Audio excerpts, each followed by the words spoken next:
Hi, I'm Christa Jacobson, head mistress of the Budo. Today I'm going to make a quick little video for all of you. So to all my students and supporters on this beautiful Sunday afternoon, I hope you guys are having a wonderful weekend. So I'm going to make a quick little video for my vlog here to discuss something that happened over the Kokoro Kempo workshop. And it's something that's never happened before. I had an individual text me about a week ago, and he said he was interested in ninjutsu and samurai warfare, and he was interested in the scrolls and the kuji. He really talked about the esoteric arts and the historical side of ninjutsu. And he said, so I would really like to come to your Kempo workshop.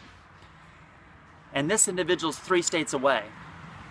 Now, we've had many people drive to our workshops and come in from out of the country to come train with us. So someone coming in from out of the state that we live in to come train with us, that's not abnormal. We have people all the time fly in and drive in to come train with us. That part's the normal side. When he asked those questions and then he said, I want to come to your Kempo workshop, that part I was like a little confused on, because I said, okay, well, ninjutsu is not Kempo. Kempo is going to be fist fighting. And he said he liked the videos and he liked the way that we moved, and he would like to come down. And I'm not exactly for sure how we ended the text, but it was very open. It wasn't for sure that he was going to come down. He was going to let me know, and we would talk and discuss from there. And I called him and left a message, and he never got back with me. He gave me a text and said, sorry, I'm at work, I'll call you in a few minutes. Well, then he never called back. At least I never got a message that he did. So that was like all last week, a week ago. And then yesterday, 2 hours before the event, I get a text and he says, hey, I'm over at, blah, blah, blah. Is this where you guys are? And I said, no, that's not where we are.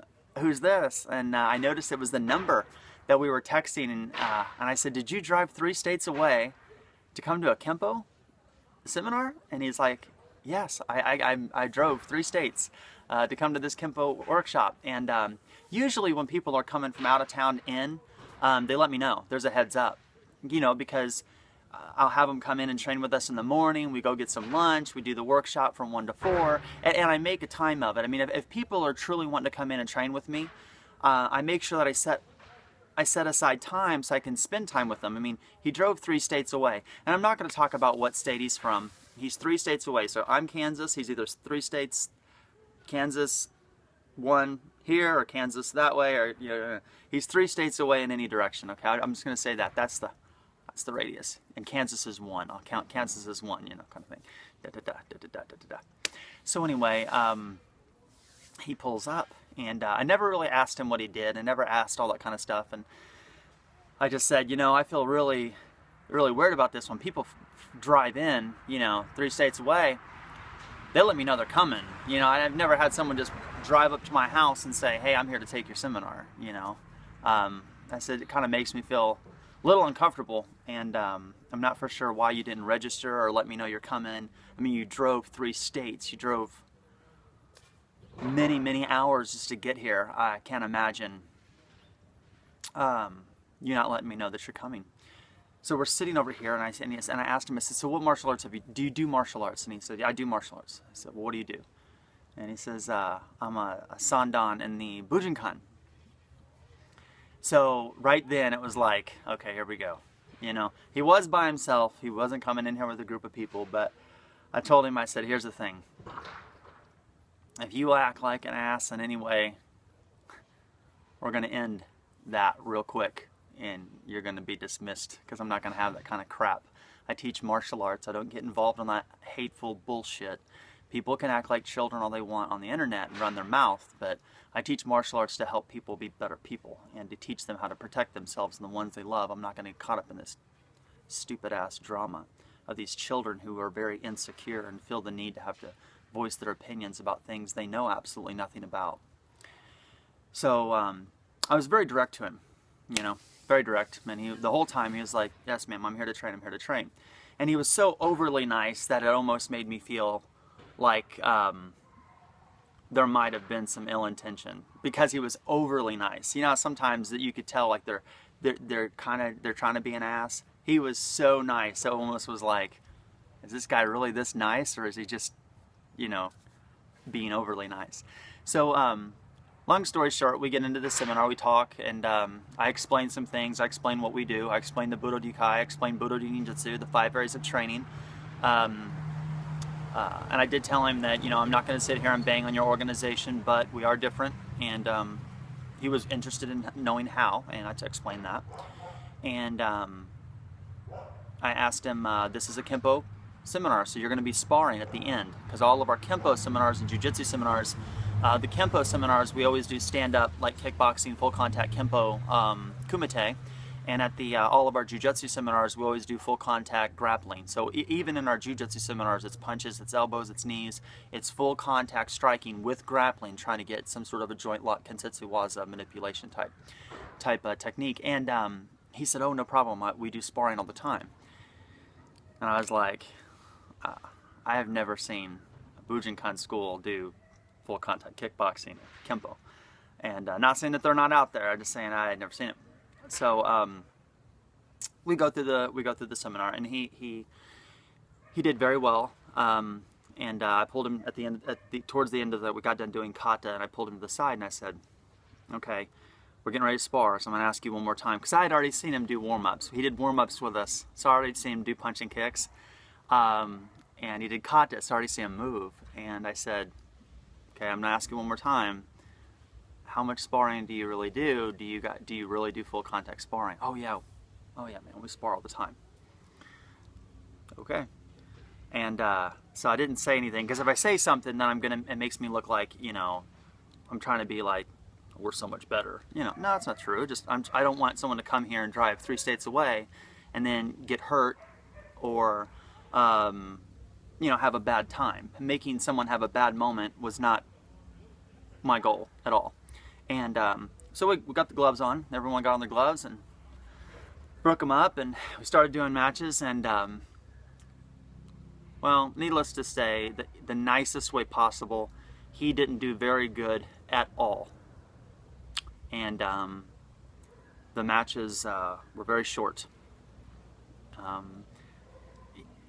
He may do full contact sparring where he's from, but where we're from, what he's doing is not full contact sparring in our book.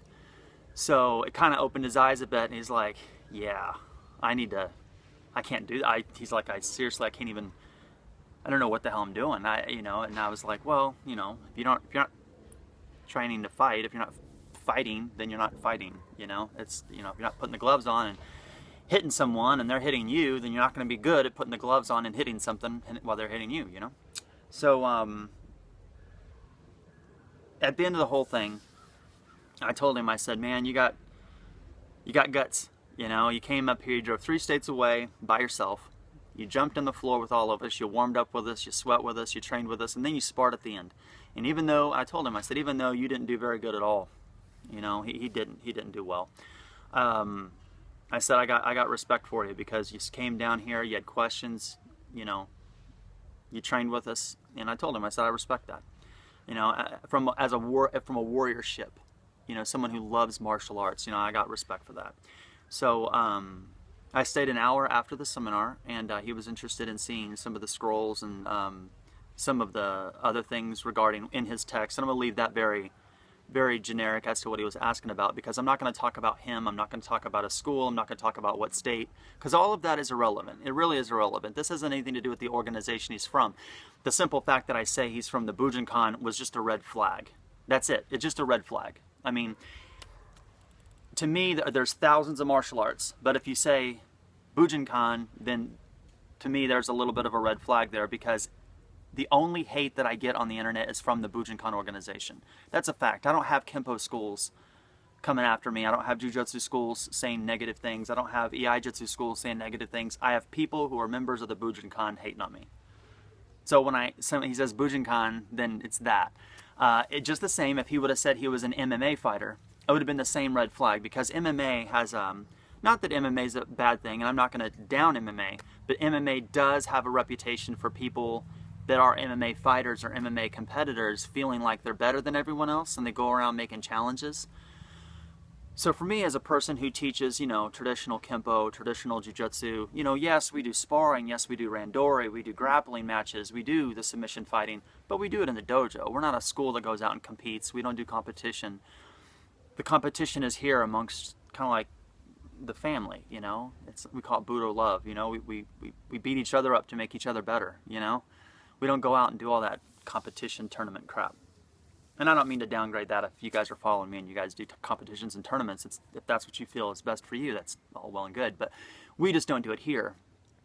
So if he would, it's just the simple fact that he said Bujinkan, that was the red flag.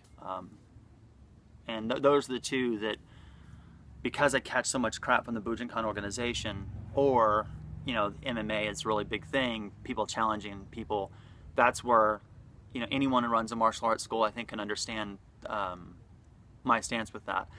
But the simple fact that he came in, he was very respectful, he was very honorable.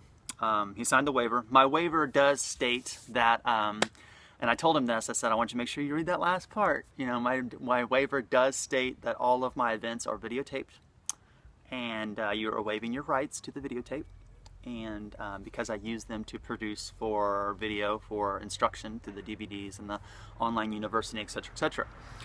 So at the very end, after, again, he didn't do very well in sparring, I leave it at that, we came out here and I said, I want to talk to you about the sparring match. I said, I know you signed the waiver and everything, and I said, I'm going to take you for your word that you're a respectful individual and that you mean well, and you have no ill feelings of coming up here to try to trash me or my school. I said, but I got to protect my school. And I said, I am not going to put the video footage of you sparring on the net unless I start seeing and hearing these emails about, this kid from this Bujinkan school and came up here and blah, blah, blah, blah, blah. And I'm like, if that happens, I'm going to, his face is right on there. I mean, it's pretty obvious who it is. So I said, if that happens, this video will be put right on my YouTube channel for everyone to see your sparring. And I'll just name it Bujinkan Sparring, versus Budo Rukai Sparring or something, And I said, but I'm going to take you for your word that you're being a good person. And I gave him my word. I said the video will not be on the net. The video will stay here. We videotape our sparring, and the reason we videotape our sparring, because I like my students to do video time. To me, it's an athletic competition. So it's just like sports, NBA, NFL, any other type of athletic event. When you watch yourself sparring, you go back and watch the film, you can see what you've done wrong. You can see how you're holding your hands, keeping them down, how do your combinations come in, what's the distance between you and your opponent, how does your defense look during certain things. And I think reviewing film and having the students actually look at the way that they spar and critique themselves, I think it's a huge, huge benefit to them. And I did tell him that. I said, I will send you the video so you can critique yourself, because we're really big on watching the film. Let's watch this. Look at what you've done. This is what you should have done here. You should have kept your hands up. And 9 times out of 10, the students watch it and like, ah, shit, I should have done that. Ah, shit, I should have done that. And it's always good, because when you're in a moment, you don't realize what you're doing. But when you step back away from the moment and the anxiety and the fear and, that competition drive of getting in there and hitting somebody, when that tends to settle down and you look at it from a different angle, you can see all the different things that you should have done to make yourself a better, more effective fighter. And so we really do a lot of video time, a lot, because I like my students to review their sparring so they can see what they need to do to get better. So long story short with that, I told him, we're going to use the footage because you obviously were sparring against some of my students, but I'm not going to put this footage on the internet. I'm not. I said, I will take you for your word. You were very respectful, and I told him I had respect. He drove, 3 states away to come train with us. I asked him, I said, does your teacher know that you came up here? And he said, no, ma'am. He said, no, he doesn't. And he said, I think most teachers get really pissed about that. And I'm like, yeah, they do. And I said, next month we have another event. We have a Jujutsu event next month. I said, have you ever done submission fighting and grappling? And he says, no. And he said, but if you'd like to if it's okay, I'd love to come back up and do it again. So hopefully we get to see him again next month, and he comes up and does some grappling with us. And yeah, it was just a different, that morning I was expecting, certain people here. I didn't even have, this is the thing, when I have new people coming in, I get the get my hair done. I'm gonna get my makeup on, you know, like right now I got my hair in a bun, you know. Actually right now I'm talking, he just texted me to let me know that he just now got home. Not bad, right? But usually I told him, I'm like, usually when someone comes in, you know, I have makeup, do my hair, you know, I make time on the dojo floor for them to train with us a couple hours. We go get lunch, the event starts at 1, then we get in there and we train together. He just shows up at 1. It's like, oh shit, it's a new person. Then I got all of my guys, because I had like 4 or 5 black belts down there at the time, 4 black belts down there, and another student. They were all just like, who's this new guy? Where's he from? You know? So, at the beginning, but once we started sweating, everyone started training. It was really good. He was a very respectful man. I'm really honored that he drove up here to see me. I hope that he comes back up and trains with us again. And I am glad that he enjoyed the training. We did enjoy having him here. And, you know, who he is, what Bujinkan Dojo, what state, to me is irrelevant. The situation is really what I wanted to share with you guys. So, with that being said, my Denver Broncos are going to come on in 10 minutes, and I would love to see Peyton Manning and the #1 rated Denver Bronco defense pound the Indianapolis Colts' ass, because they're the ones that kicked us out of the playoffs last year. So I'm really hoping we can be like, you know, maintain undefeated for the season, kick their ass. So that's what I'm going to do right now. However, before I leave, I do want to throw out this because I have to provide for my family. So, if you guys are interested in authentic ninjutsu and classical samurai bujutsu, if you guys want to learn how to train in martial arts to truly protect yourself and the ones you love, none of this, you know, cookie cutter bullshit, you know, if you guys are truly interested in training in the warrior arts, check out the Budo Ryukai, School of the Warrior Way, www.budoruninjutsu.com. Bye.